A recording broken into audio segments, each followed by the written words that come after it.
Merci, madame. Grazie. Madame Petir.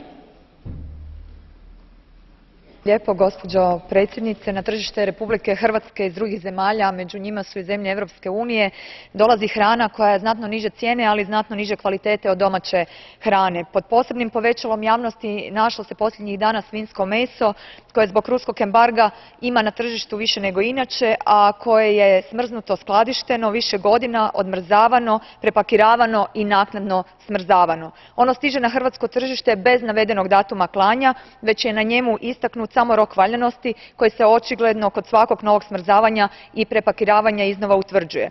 Ako znamo da sva relevantna istraživanja pokazuju da meso gubi kvalitetu ukoliko stoji duže od godinu dana smrznuto, može se reći da oni koji na hrvatsko tržište plasiraju meso staro i do 7 godina čine zločin spram potrošača koji to meso konzumiraju, a nemaju točnu informaciju što u stvari jedu.